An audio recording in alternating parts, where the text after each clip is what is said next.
दोस्तों, हमारी ज़िंदगी में हर वक्त अच्छा नहीं होता और हर समय खुश रहना भी आसान नहीं होता। कई बार ऐसे कठिन हालात आ जाते हैं जब इंसान मुसीबतों का सामना करते करते अपने जीवन से हारने लगता है। लेकिन क्या आप जानते हैं कि मानसिक रूप से मजबूत इंसान इन मुश्किल समय से बाहर निकलने का रास्ता जरूर ढूंढ लेते हैं। अगर आपको जीवन में बड़े बड़े फैसले लेने हैं या मुश्किल हालातों से निपटना है तो मानसिक रूप से मजबूत होना बेहद ज़रूरी है। जब हमारा मस्तिष्क अच्छे तरीके से काम करता है तभी हम सही सोच पाते हैं और जीवन में अच्छे बदलाव भी ला सकते हैं। तो दोस्तों, आज की इस बौद्ध कहानी से हम जानेंगे कि हम अपने कठिन समय से बाहर कैसे आएं। मैं आपके साथ 8 ऐसे नियम साझा करने वाला हूं। अगर आप इन नियमों को जान और समझ लेते हैं तो यकीन मानिए कि आप मानसिक रूप से एक मजबूत इंसान बन जाएंगे और अपने मुश्किल हालातों से भी बाहर निकल आएंगे। तो मित्रों, आज की यह वीडियो बहुत ही महत्वपूर्ण होने वाली है, इसे अंत तक जरूर देखना। दोस्तों, एक बार एक बौद्ध महात्मा आश्रम में अपने शिष्यों को दिमाग के ऊपर कुछ प्रवचन दे रहे थे। गुरु कह रहे थे कि इंसान के मस्तिष्क के विचार कभी अच्छे होते हैं तो कभी बुरे होते हैं। अच्छे विचार जब उसके दिमाग में जन्म लेते हैं तो वह अच्छी और कल्याणकारी बातें सोचता है, लेकिन वहीं पर अगर बुरे और गलत भावनाएं जन्म लेती हैं तो उससे उसका पतन होता है। तभी उन्हीं में से एक शिष्य खड़ा होता है और गुरु से पूछता है कि गुरुवर, क्या कुछ ऐसा तरीका आप बता सकते हैं जिससे कि हम अपने मस्तिष्क को मजबूत और ताकतवर बना सकते हैं, खुद को मानसिक रूप से मजबूत बना सकें। गुरु कहते हैं कि अवश्य मैं बताऊंगा, लेकिन उससे पहले मैं कुछ बातें मन पर बता रहा हूँ जिसे तुम लोग ध्यानपूर्वक सुनना। तभी जाकर के हम बताएंगे कि मानसिक रूप से मजबूत कैसे बने।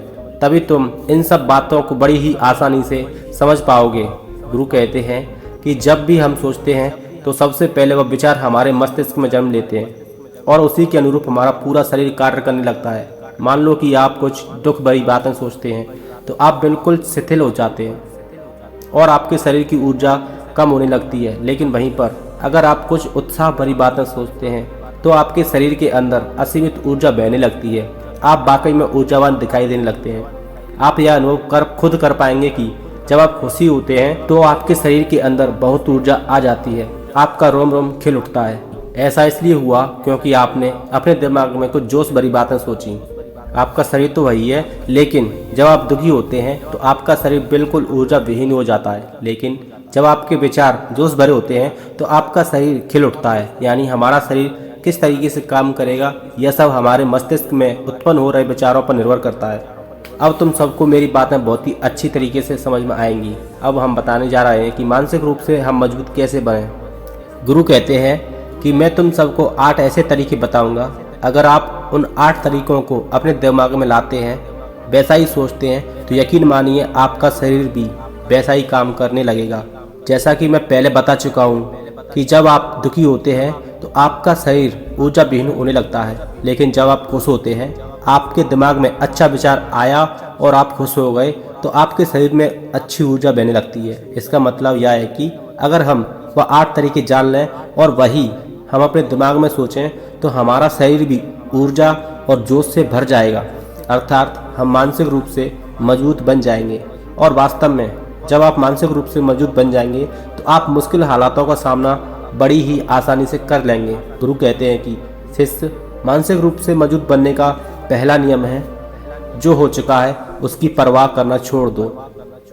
गुरु कहते हैं कि शिष्य, मुझे यह बताओ कि सूर्य किस दिशा में उगता है। तो सभी शिष्यों ने एक साथ जवाब दिया कि गुरुजी, सूर्य पूर्व दिशा से निकलता है। फिर गुरुजी ने कहा कि अगर मैं यह कहूँ कि सूर्य पश्चिम दिशा से निकले तो क्या वह निकलेगा। सभी शिष्य कहते हैं कि बिल्कुल नहीं गुरुवर, सूर्य तो पूर्व दिशा से ही निकलेगा, हम उसके स्थान को, उसके जगह को बदल नहीं सकते। फिर गुरु कहते हैं कि मान लो बारिश का मौसम है और अगर मैं यह बोलूं कि बारिश बंद हो जाए तो क्या हमारे बोलने से बारिश बंद हो जाएगी। शिष्य कहते हैं कि नहीं गुरुवर, वह तो मौसम में बदलाव की वजह से होगा। जब मौसम में बदलाव होगा तब बारिश बंद हो जाएगी। ठीक उसी प्रकार अगर जो चीज़ हमारे बस में नहीं होती है या जो बातें, घटनाएं बीत चुकी हैं, अगर हम उन घटनाओं को लेकर के बार बार परेशान होते रहेंगे या उसकी बहुत ज़्यादा परवाह करेंगे तो क्या हम भूतकाल की घटनाओं को बदल सकते हैं। शिष्य कहते हैं कि नहीं गुरुवर, फिर गुरु कहते हैं कि अगर तुम उन बीती बातों को, घटनाओं को लेकर के बार बार चिंता में रहोगे और उस चीज़ की परवाह करोगे तो तुम परेशान होते चले जाओगे। इसलिए तुम्हारी ज़िंदगी में जो घटित हो चुका है कोशिश करो उसे भुलाने की, और उसका एकमात्र तरीका है कि आप अपने आने वाले समय पर, आने वाले भविष्य पर, आने वाली चीज़ों पर अपना ध्यान केंद्रित करिए। गुरु आगे कहते हैं कि मानसिक रूप से मजबूत बनने का दूसरा नियम है ध्यान करने की आदत डालें। गुरु कहते हैं कि गौतम बुद्ध जब सत्य की खोज में निकल पड़े थे तो उन्होंने बहुत सारे उपाय किए, बहुत सारे कर्म कांड किए, लेकिन उन कर्म कांडों की वजह से उन्हें बहुत ज़्यादा कुछ हासिल नहीं हुआ और उनका शरीर दुबला पतला होता चला गया, लेकिन वह सत्य की खोज करने में असमर्थ रहे। उनके गुरुओं ने उन्हें बहुत सारे कर्म कांड उपाय बताए, लेकिन उन कर्म कांड का कोई मतलब नहीं हुआ। अंत में जब भगवान गौतम बुद्ध स्वयं ध्यान की अवस्था में बैठे तो धीरे धीरे ध्यान की गहराइयों में जाकर के उन्हें वह सारी चीज़ें लगने लगीं जिस चीज़ की वह खोज में निकल पड़े थे। ध्यान के जरिए वह अपने सभी विचारों पर विजय प्राप्त कर लिए। उन्होंने पापी मार्ग को पराजित किया, काम वासना पर विजय पाई, अपनी हर एक भावना पर वह विजय पा लिए। और यह सब तभी हुआ जब वे ध्यान की गहरी अवस्था में बैठे और कई दिनों तक ऐसे ही बैठे रहे। ध्यान करने से हमारा मन और मस्तिष्क बहुत ही शांत हो जाता है, जिससे कि अगर हम किसी वस्तु पर या किसी के बारे में या किसी चीज़ के बारे में जब विचार करते हैं तो हमारा पूरा ध्यान उसी पर केंद्रित रहता है। हमारा दिमाग ज़्यादा इधर उधर भागता नहीं है और हम चीज़ों को बहुत ही अच्छे तरीके से समझ पाते हैं। ध्यान ही एक ऐसा तरीका है जो आपके हर तरीके से आपके दिमाग को मजबूत बनाता है। बौद्ध भिक्षु अगर किसी बात पर ज़्यादा जोर देते हैं तो वह ध्यान की प्रक्रिया पर ध्यान में कई घंटों तक बैठे रहते हैं, जिससे उनका दिमाग बहुत ही शांत रहता है, उनका मन बहुत ही शांत रहता है। और जिसका मन शांत रहता है वही किसी भी चीज़ पर अच्छी तरीके से विचार कर सकता है। अर्थात ध्यान करने से आपकी सारी वासनाएं आपके नियंत्रण में रहेंगी। आप अपनी इच्छा अनुसार अपनी वासना को अपने बस में किए रहेंगे। गुरु आगे कहते हैं कि मानसिक रूप से मजबूत बनने का तीसरा नियम है बहुत ज़्यादा किसी से उम्मीद मत रखना। गुरु ने कहा कि तुम सब अपनी मर्जी से जन्म लिए हो, अपनी मर्जी से ही गर्भ का चुनाव किए हो, लेकिन इंसान जन्म लेने के बाद वह यह सब भूल जाता है कि उसे क्या करना था, क्या नहीं, वह किस लिए जन्म लिया था, और जन्म लेने के बाद वह तमाम तरह की वासनाओं से ग्रसित हो जाता है। इस संसार की मोह माया में वह बहुत ज़्यादा परेशान हो जाता है। वह खुद को जान ही नहीं पाता, वह खुद को भूल जाता है, और यही वजह रहती है कि वह तरह तरह के लोगों से अपनी बहुत ज़्यादा उम्मीदें लगा बैठता है। उम्मीदें दुख का कारण बनती हैं। जिस भी व्यक्ति वस्तु से आपकी उम्मीदें ज़्यादा बढ़ जाएंगी, आने वाले समय में सबसे ज़्यादा दुख आपको उसी से मिलने वाला है, क्योंकि जिस पर उम्मीद होती है दुख भी वहीं पर होता है। क्योंकि आप किसी से बहुत ज़्यादा उम्मीद लगा लेते हैं और वह व्यक्ति आपकी उम्मीदों पर खरा नहीं उतरता, तो सबसे ज़्यादा दुख आपको उसी से होने वाला है। क्योंकि जब उम्मीद टूटती है तो दुख बहुत ज़्यादा होता है। इसलिए इस सांसारिक, इस भौतिक जीवन में बहुत ज़्यादा उम्मीद और बहुत ज़्यादा मोह किसी भी व्यक्ति से मत करना। तभी एक शिष्य उठ खड़ा होता है और कहता है कि हे गुरुवर, हम बिना उम्मीद से, बिना आशा से कैसे जी सकते हैं। उम्मीद तो हम सबके मन में रहती है कि मुझे यह चीज़ करनी है, मुझे वह चीज़ करनी है, मुझे जीवन में ऊंचाइयों को हासिल करना है। बिना उम्मीद के तो हम लोग जीवन में आगे बढ़ ही नहीं सकते। गुरु ने कहा कि कुछ पाने की लालसा, कुछ बड़ा बनने की लालसा जीवन में जरूर आपको ऊंचाइयों तक ले जाएगी। कुछ बड़ा बनने के लिए लालसा खुद से होती है, ना कि किसी व्यक्ति वस्तु विशेष से। मैं यहाँ पर लोगों के बारे में बात कर रहा हूँ कि अगर तुम यह सोचो कि मेरा दोस्त मेरे साथ हमेशा खड़ा रहेगा, वह सामने वाला इंसान आपके लिए वैसा करे, तो यह सभी चीज़ें बहुत ज़्यादा उम्मीद और मोह को बढ़ावा देती है। बहुत ज़्यादा उम्मीद किसी से मत रखना। खुद से उम्मीद रखोगे दुख बहुत ज़्यादा नहीं होगा, लेकिन अगर दूसरों से उम्मीद रखोगे और वह उम्मीद पूरी नहीं हुई तो दुख बहुत ज़्यादा होगा। कई बार होता है कि माता पिता जो अपने जीवन में हासिल नहीं कर पाए, वह चाहते हैं कि वह चीज़ उनके बच्चे हासिल करें। वह सारा भार अपने बच्चों पर लाद देते हैं, बच्चे उनके हिसाब से चलें, वह उनकी उम्मीदों को पूरा करें। उन्होंने नहीं जो अपने जीवन में हासिल कर पाया, वह काम अब उनके बच्चे करें। और लगभग इस समय तो सभी के माता पिता यही कर रहे हैं। बहुत कम लोग होते हैं जो अपने बच्चों को आज़ाद रखते हैं। मेरी सभी से गुजारिश है कि अपनी उम्मीदों का पहाड़ अपने बच्चों पर न थोपें।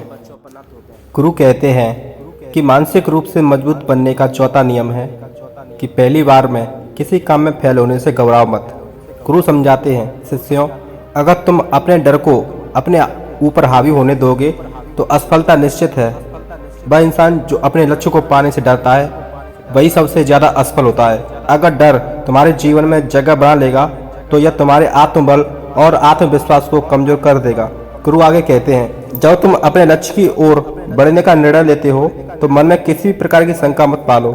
अगर मैं फेल हो गया तो क्या होगा, अगर यह काम नहीं हुआ तो क्या होगा, ऐसी बातें तुम्हारे मन में डर पैदा करेंगी और डर तुम्हें असफलता की ओर धकेल देगा। गुरु ने शिष्यों को चेतावनी देते हुए कहा, डर के कारण तुम्हारे मन में शंकाएं बढ़ने लगेंगी। तुम रात को ठीक से सो नहीं पाओगे, बेचैनी महसूस करोगे। यह डर तुम्हारे दिमाग में असफलता का विचार लाएगा और फिर तुम और ज़्यादा घबराने लगोगे। इसलिए जब तुम अपने लक्ष्य की प्राप्ति के लिए आगे बढ़ो तो किसी भी प्रकार की शंका को मन से निकाल दो। गुरु ने अंत में कहा, केवल अपने कार्य पर ध्यान केंद्रित करो। जब तुम अपने काम पर पूरी तरह से ध्यान केंद्रित करोगे तो डर अपने आप खत्म हो जाएगा और जब डर खत्म हो जाएगा तब तुम निश्चित रूप से सफलता की ओर बढ़ोगे। गुरु आगे कहते हैं कि मानसिक रूप से मजबूत बनने का 5वां नियम यह है कि कभी भी खुद को कोसना नहीं चाहिए। जो इंसान अपने जीवन में जितना ज़्यादा संघर्ष करता है वह उतना ही मजबूत और काबिल बनता चला जाता है। अगर किसी चीज़ में असफल हो जाओ या कोई कार्य तुम्हारी उम्मीदों के अनुसार नहीं हुआ हो तो खुद को दोष देना बंद करो। गुरु समझाते हैं कि अगर तुम अपने पिछले फैसलों पर पछताते हो और खुद को कोसते रहते हो तो यह तुम्हें मानसिक रूप से कमजोर बना देगा। खुद को कोसने से न केवल तुम्हारी सोचने और समझने की शक्ति कम हो जाएगी बल्कि तुम्हारा आत्मविश्वास भी घटेगा। यही वजह है कि जीवन में किसी भी असफलता पर खुद को दोष देना एक घातक आदत है। गुरु ने उदाहरण देते हुए कहा, देखो अगर यह आम का पेड़ है और सवाल यह है कि इस पर सबसे पहले कौन सा जानवर चढ़ेगा, हाथी, बंदर, गिलहरी या शेर? तो सभी शिष्य ने कहा, गुरुवर सबसे पहले गिलहरी और बंदर चढ़ेंगे। गुरु ने मुस्कुराते हुए कहा, अब अगर हाथी यह सोचे कि वह इस पेड़ पर चढ़ नहीं पाया और इसके लिए खुद को दोषी माने तो क्या यह सही होगा? शिष्य ने उत्तर दिया, नहीं गुरुवर, यह गलत है। हाथी तो पेड़ पर चढ़ने के लिए बना ही नहीं है। गुरु ने आगे समझाया, हर व्यक्ति की अपनी विशिष्टता होती है और सबके पास अलग अलग क्षमताएं होती हैं। किसी में एक कार्य की महारत होती है तो किसी में दूसरे कार्य की। इसलिए जरूरी है कि तुम अपनी प्रतिभा को पहचानो और उसके अनुसार कार्य करो। अगर तुम अपने अंदर की प्रतिभा के हिसाब से काम करोगे तो तुम्हें सफलता अवश्य मिलेगी। गुरु आगे कहते हैं कि मानसिक रूप से मजबूत बनने का 6वां नियम है, अपनी ऊर्जा को बेकार में मत गंवाओ। गुरु समझाते हैं कि तुम सबके पास अभी बहुत ऊर्जा है, लेकिन यह ऊर्जा तुम्हारे लिए तब तक फायदेमंद नहीं होगी जब तक तुम इसे सही दिशा में नहीं लगाते। अगर तुम अपनी ऊर्जा को गलत लोगों या गलत कार्यों में बर्बाद करोगे तो इसका परिणाम बर्बाद ही होगा। गुरु कहते हैं, तुम्हारी ऊर्जा बेहद कीमती है। अगर तुम इसे अपने लक्ष्यों की ओर सही तरीके से केंद्रित करोगे तो सफलता निश्चित है। गुरु आगे कहते हैं, जब ऊर्जा को सही दिशा में नहीं लगाया जाए तो वह बिखरने लगती है और जब ऊर्जा बिखरती है तो तुम अपने लक्ष्य से दूर होते जाते हो। इसलिए जरूरी है कि तुम अपनी ऊर्जा को उन कार्यों में लगाओ जो तुम्हारे जीवन के उद्देश्य से जुड़े हैं। तुम्हारे पास अभी वह ताकत है और ऊर्जा है जो तुम्हें ऊंचाइयों तक पहुंचा सकती है, बशर्ते तुम इसे सही जगह इस्तेमाल करो। गलत जगह पर ऊर्जा लगाने से सफलता की राह मुश्किल हो जाती है। इसलिए गुरु कहते हैं, अपनी ऊर्जा को व्यर्थ मत होने दो, इसे अपने लक्ष्यों की ओर केंद्रित रखो। गुरु कहते हैं कि मानसिक रूप से मजबूत बनने का 7वां नियम यह है कि सबकी सुनो लेकिन करो अपने मन की। सबसे पहले यह समझना जरूरी है कि तुम्हारे अंदर कितनी क्षमता है। जब तुम अपनी क्षमता को जान लोगे तो फिर तुम्हें अपने कार्य का चुनाव उसी के अनुसार करना चाहिए, चाहे लाखों लोग तुमसे कहें कि तुम यह कार्य नहीं कर सकते। गुरु आगे कहते हैं, शरीर तुम्हारा है, दिमाग तुम्हारा है और खुद के बारे में सबसे ज्यादा तुम ही जानते हो। कोई दूसरा व्यक्ति तुम्हारी क्षमता को तुमसे बेहतर नहीं समझ सकता। इसलिए अपनी शक्ति और प्रतिभा को पहचानो और उसी के आधार पर अपने जीवन का मार्ग चुनो। बहुत बार लोग अपनी क्षमता को पहचानने की बजाय दूसरों की बातों पर चलने लगते हैं। जब कोई उनसे कहता है कि यह काम करो तो वो बिना सोचे समझे उसी में जुट जाते हैं, भले ही उनकी क्षमता उस काम में ना हो। इससे उनकी जिंदगी का बहुत सारा समय व्यर्थ हो जाता है और वे कभी अपने लक्ष्यों को प्राप्त नहीं कर पाते। गुरु कहते हैं, यह शरीर और दिमाग तुम्हारा है और सोचने समझने की शक्ति भी तुम्हें ही तय करनी है। अगर तुम अपनी क्षमता को पहचान नहीं पाते तो जीवन में कभी भी सफलता अर्जित नहीं कर पाओगे। इसलिए अपनी क्षमता को पहचानो और उसी के हिसाब से आगे बढ़ो। अगर तुम्हें लगता है कि तुम्हारी क्षमता में कमी है तो उसे बढ़ाने का प्रयास करो। अपनी क्षमताओं और आंतरिक आवाज को सुनो और उसी की दिशा में कदम बढ़ाओ। गुरु आगे कहते हैं कि मानसिक रूप से मजबूत बनने का 8वां नियम है, कम बोलो और अपने कार्य पर ध्यान दो। जब इंसान बहुत ज़्यादा बोलता है तो वह अपनी ऊर्जा व्यर्थ में नष्ट कर देता है। ऐसा इसलिए क्योंकि जो इंसान अधिक बोलता है उसे सोचने का समय नहीं मिलता, उसकी सारी ऊर्जा बोलने में ही खर्च हो जाती है। लेकिन जो इंसान कम बोलता है उसे सोचने का पर्याप्त समय मिल जाता है। जब आप किसी बात पर गहराई से विचार करेंगे तो आपके दिमाग में तमाम विचार आएंगे और वही विचार आपको सफलता की ओर ले जाएंगे। गुरु कहते हैं, शिष्यों, अगर मैं तुमसे कुछ सवाल पूछता हूँ तो सबसे पहले तुम सोचते हो, तुरंत उत्तर नहीं देते। वहीं अगर कोई शिष्य अपने साथी से या अन्य गुरु भाइयों से बात कर रहा है तो वह हमारी बातों पर ध्यान नहीं दे पाएगा, और जब हम उससे प्रश्न पूछेंगे तो उसका उत्तर गलत होगा, क्योंकि वह अपनी ऊर्जा व्यर्थ में बोलने में खर्च कर रहा होता है और हमारी बातों पर ध्यान नहीं दे रहा होता है। लेकिन जो शिष्य शांत रहता है वह हमारी बातों को ध्यान से सुनता है, सोच विचार करता है और सही उत्तर देता है। इसलिए शिष्यों, कम बोलने का अभ्यास करो। जब तुम कम बोलोगे तो किसी भी बात या तथ्य पर गहराई से विचार कर पाओगे। जाहिर है इससे समस्या का समाधान भी निकल कर आएगा, और कम बोलने से तुम्हारी ऊर्जा की भी बचत होगी, जिसे तुम सोचने और सही दिशा में काम करने में लगा सकते हो।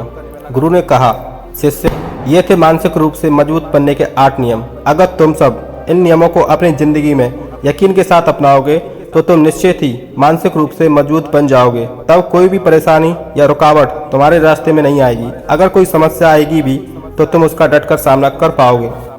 सभी शिष्यों ने गुरु की बातें ध्यानपूर्वक सुनी और उन्हें कोटि कोटि नमन किया। वे सभी समझ गए कि मानसिक रूप से मजबूत बनने के ये 8 नियम उनकी जिंदगी में कितने लाभकारी साबित होंगे। उन्होंने गुरु को प्रणाम किया और उस दिन की शिक्षा पूरी हुई। इसके बाद सभी शिष्य अपने अपने आश्रम की ओर लौट आए। तो दोस्तों, उम्मीद है कि इस वीडियो से आपको काफ़ी कुछ सीखने को मिला होगा। अगर आपको वीडियो अच्छी लगी हो तो वीडियो को लाइक करें, और वीडियो से आपने क्या सीखा हमें कमेंट बॉक्स में कमेंट करके ज़रूर बताएं, और चैनल को सब्सक्राइब करना ना भूलें। नमो बुद्धाय।